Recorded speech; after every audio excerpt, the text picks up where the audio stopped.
বলে নখ অদ্ভুত সিংহ ললিত হিরণ্যকশিপ তনুভৃঙ্গ কেশবধিত নরহরির রূপ জয় জগদীশ হরে জয় জগদীশ হরে জয় জগদীশ হরে জয় কেশবধিত নরহরির রূপ জয় জগদীশ হরে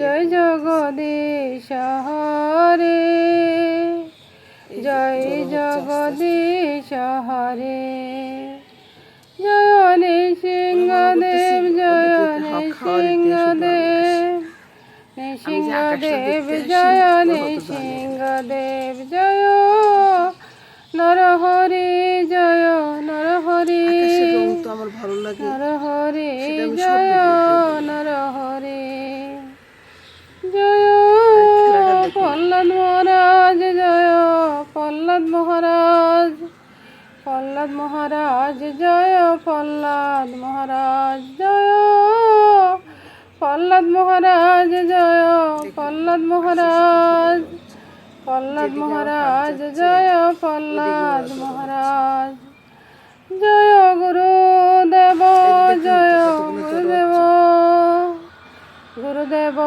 জয় গুরুদেব জয় গুরুদেব জয় গুরুদেব গুরুদেব জয় গুরুদেব। কাজ করবি না? হ্যাঁ, কি কাজ করবি? কবুতরকে চাউল দিবি, গোপালকে উঠাইতে হবে না, আচ্ছা ফুল তুলতে হবে না, আচ্ছা তাড়াতাড়ি উঠো তাড়াতাড়ি উঠো তাড়াতাড়ি উঠো। আজকে আজকে গাছে অনেক ফুল ফুটছে, এই যে গোলাপি জবা অনেকগুলো ফুল ফুটছে বুঝছো। এক ফুল দিয়ে আজকে পুজো হয়ে যাবে, তার উপর তো আছে অনেকগুলো ফুল, সব ফুল মিলিয়ে আজকে সুন্দর পুজো হয়ে যাবে। ফুল গেন্দা ফুল আছে তো, আর অন্য ফুল ফেলে নিয়ে আসিও আর কি। গেন্দা ফুল কমে আছে, গোলাপ ফুল ফেলে আনিও। এগুলো বন্ধুরা আজকে গাছে ফুটছে বুঝছেন। আপনাদের মেশামশাই বলতেছি আর কি যে আরেকটা ফুল নিয়ে আসতে, ঠাকুরকে একটু ভালো সুন্দর করে সাজিয়ে দিতে পারলে একটু ভালো লাগে আর কি। সে তো এই তো ফুলগুলো সাজিয়ে এবার আমি চলে যাচ্ছি রান্না করে। রান্নাটা তো দেখতে হবে, এদিকে তো মামনি চলে আসবে, মামনি পূজাটা দিবে। জয় গোবিন্দের জয়। রান্না করো বন্ধুরা, ওই যে আলু সিদ্ধটা বসিয়ে এবার আমি এক কাপ চা খেতে যাব।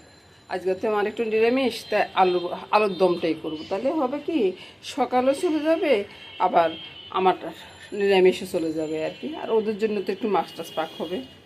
সোফাতে আরাম করে বসে একটু চা খাওয়া, এই যে চাটা। আর সাথে কি আছে তা দেখুন, এই যে আমার বেআইন আছে, দুই বেআইনে একসাথে গল্প করবো আর চা খাবো। অনেক সুন্দর না জিনিসটা।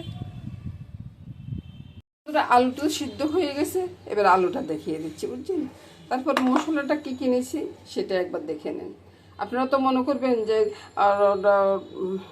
আপনি একদিন একরকম পাক করেন কেন। প্রথমে বন্ধুরা আলুটা তো সিদ্ধ দেখাইছি, আলু সিদ্ধ করতেছি।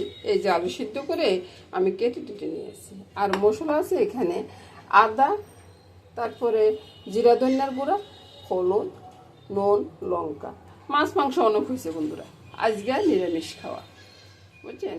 তো নিরামিষটা কীভাবে রান্না করবো, একটু মজা করে রান্না করতে হবে। তো এক তরকারি দিয়ে ভাত খাবো, তো সেই জন্যে একটু মজা করে রান্না করব। আপনারা তো চিন্তা করতেছেন আর নিরামিষ আবার মজা কিসের।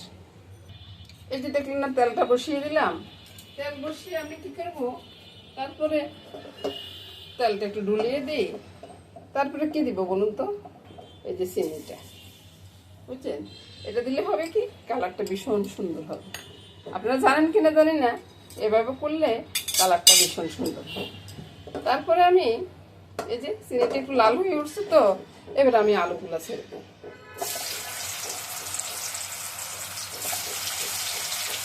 আর ওই যে চিনির রঙটা লাল হয়ে গেছে, এই জন্য কিন্তু যে ইয়ে হবে তিতো হয়ে যাবে তা কিন্তু হবে না, আলুর রঙটা বেশ সুন্দর হয়ে যাবে। দেখুন আলুর রঙটা বেশ সুন্দর হয়ে যাবে। আমি সবগুলো ছেড়ে দিই, সবগুলো আলু ছেড়ে দিলাম, দিয়ে এবার একটু ডুলিয়ে দিই, নাহলে তো আলুগুলো কড়াইয়ের সাথে লেগে যাবে না। দেখাতে মনে একটু বেঁকা হচ্ছে না, সোজা করে দিলাম। সাথে দিয়ে দিব একটা তেজপাতা, আর এই যে চিনি গুঁড়া করছে এটা দিয়ে দিই, একসাথে ভাজা হয়ে যাবে। উপরের তলা মনে কেউ খটখট করতেছে, আমার কোনো দোষ নাই বন্ধুরা। ভাড়া বাসায় থাকি, এক এক ফ্যামিলি এক এক রকমভাবে কাজ করবে, সেটাই স্বাভাবিক, এটা নিয়ে আমার কোনো অভিযোগ নেই। আর এক একদিন যদি এক এক রকমভাবে না রান্না করি তাহলে কি ভালো লাগে বলুন তো। ওই যে আদার কাঁচা লঙ্কাটা ছেড়ে দিলাম, আদার কাঁচা লঙ্কাটা ভাজা হয়ে যায়, ভাজা হলে এটা একটা সুন্দর গান বাইর হবে। আমি তো ভিডিও করতে করতে কথা বলি, আপনাদের কাছে কেমন লাগে বন্ধুরা আপনারা বলবেন, আর খারাপ লাগলেও বলবেন, কোনো সমস্যা নেই। আপনারা মনে হয় আমার ভিডিওতে লাইক কমেন্ট করতে ভুলে যাবেন, আমার মনে হয় আর কি, সেটা একটু মনে করিয়ে দিলাম। আর এইভাবে রান্না করলে না বেশিক্ষণ সময় লাগে না, সব মশলা একসাথে ছেড়ে দিলাম। আজকে ঝালটা একটু কম গেছে বুঝছেন, আজকে কয়েকদিনে একটু ওই যে ঘরে একটু ফাংশন যখন যাচ্ছে, একটু তেল ঝালের জিনিসটা খাওয়া হচ্ছে, ওই জন্য আজকে নিরামিষটা করতেছি, সবার জন্য একসাথে করতেছি, আর তেল ঝালটা একটু কম করে দিয়ে করতেছি। ওই যে চুলার আশপাশে পড়ে গেছে মশলাটা দেওয়ার সময় একটু না মুছে দিলে সুন্দর তো দেখা যায় না, না চুলাটা যদি পরিষ্কার থাকে তাহলে রান্না করতেও ভীষণ ভালো লাগে। কালকে ওই যে ওই দিন দাদুভাইয়ের জন্মদিনের দিন ভারী একটা সসম্যান বসাইছি, তো ওই সসম্যানে আমি ওই যে প্রায় 7 কেজি চালের পোলাওর মতো হয়েছে, তো ওই জন্যে চুলাটা মনে ইয়ে করতে পারেনি, চুলাটা একটু নড়বড় হয়ে গেছে, একটু নড়তেছে। যতই দাম দিয়ে চুলা কিনেন না, ওই যে দামি চুলা বেশি খটখটে হয় আর কি। আগে 200 টাকা দিয়ে চুলা কিনে 20 বছর ব্যবহার করছি, আর এখন অনেক দাম দিয়ে চুলা কিনেও 2 বছর ব্যবহার করা যায় না, বুঝছেন। 20 বছর আর 2 বছর কেমন হল কথাটা, এবার আপনারা বুঝবেন। আপনারা কি বলতে পারেন যে আজকের আলুর দমে আমি কি ব্যবহার করিনি? যদি বলতে পারেন তাহলে কমেন্টে জানাবেন। তো যতটা পারি ভালো করে কষিয়ে নিছি বুঝছেন। এখন একটু গরম জল দেব, গরম জলটা একবার বাড়াবাড়ি দেবো তা না, একটু কষিয়ে নেব, একটু গরম জল দিয়ে সামান্য একটু কষাবো, তারপরে জলটা দিব আর কি, তাহলে কালারটাও বেশ সুন্দর হবে। ও বন্ধুরা, আমি এক একদিন এক এক রকমভাবে পাক করি, আপনাদের যেটা ভালো লাগে সেটা আপনারা একদিন করে দেখবেন। তারপরে দিয়ে দিচ্ছি দারচিনি এলাচি গুঁড়াটা, এখনো কিন্তু ঝোল দিই নেই, এবার ঝোলটা দিয়ে দিই, চুলার আঁচটা কমিয়ে দেব, তাহলে কালারটা ভীষণ সুন্দর হবে। নেড়ে ছেড়ে আবারও একটু দেখিয়ে দিচ্ছি। আসলে বন্ধুরা সব ভিডিও সব দেখাতে গেলে না অনেকটা বড় হয়ে যাবে, যেমন আজকে এখন নিরামিষটা রান্নাটা করতেছি, কিছুক্ষণ পরে ওদের জন্য আবার একটু মাছ রান্না করতে হবে, তো সেই ভিডিওটা দেখাতে গেলে অনেকটা বড় হয়ে যায়। আপনাদের ইচ্ছে হলে পুরো ভিডিওটা দেখতে পারেন বন্ধুরা। এটা হইতে থাকুক, ততক্ষণ এদিকে আসুন। আপনাদের মেসমশাই সুন্দর সুন্দর বেগুন আর টমেটো নিয়ে আসছে, যেটা আমার একবারে ধরা ছোঁয়ার বাইরে আর কি, তো এটা আমি খেতেই পারি না, তো ওদের জন্য রান্না করব ময়লা মাছ দিয়ে। এই তো বন্ধুরা রান্নাটা হয়ে গেছে, যে সুন্দর একটা রান বাড়িয়েছে। আর রান্নাটা নামাইতে নামাইতে বলে এই বন্ধুরা, আমি কিন্তু সবাই কমেন্টস এখন করতে পারতেছি, সবাই কমেন্টস করতে পারতেছে, কিন্তু উত্তর দিতে পারতেছি না বন্ধুরা। তো উত্তর দিতে ওই যে একটু সময় পাচ্ছি না আর কি। কেউ মনে কিছু করবেন না, আপনারা কমেন্টস করবেন, আমার কমেন্টসগুলো পড়তে ভীষণ ভালো লাগে। এবার বলুন তো বন্ধুরা, কেমন হলো আলুর দমটা? খুব সুন্দর না? পরের রান্নাটা একটু পরেই করবো।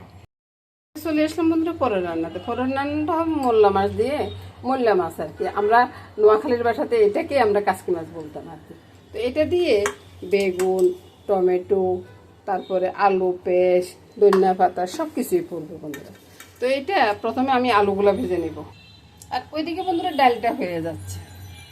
এই যে তেলটা দেখতেছেন, এটা কিন্তু সর্ষের তেল না, এটা হচ্ছে একটা ভাজির তেল, বুঝছেন? তো ভাজির তেলটা আমি একটু কাজে লাগাইতে হবে, তো ওই জন্যে এই তরকারিটা দিয়ে দিচ্ছি। তো বন্ধুরা, ওই আলুগুলো ভাজা হইতে হইতে আমি ময়লা মাছের ভিতরে নুন হলুদটা মেখে নিয়েছি। আলুগুলো তখন ভাজা হয়ে গেছে বন্ধুরা, তো আমি কি করবো, আলুগুলো তুলে নিব, বুঝছেন? আলু তুলে ময়লা মাছগুলো একটু ভেজে নিব। এবার বন্ধুরা ময়লা মাছগুলো করে দিচ্ছি, ওটা ছাড়বো আর তুলে ফেলি, ওটা বেশি ভাজবো না। এই যে হালকা করে ভেজে নিলাম, এটা তুলে দিচ্ছি। তারপরে যখন একটু বেগুন আলু টমেটো, আলু দিলে কিন্তু আলু ভাজা আছে। যখন বেশি প্রথমে একটু চিনি দিয়ে সব কিছুকে একটু মিশিয়ে নিই না বন্ধুরা। আপনারা যদি কম খান তো কম দিবেন, কোনো সমস্যা নেই, আমরা একটু বেশি খাই আর কি।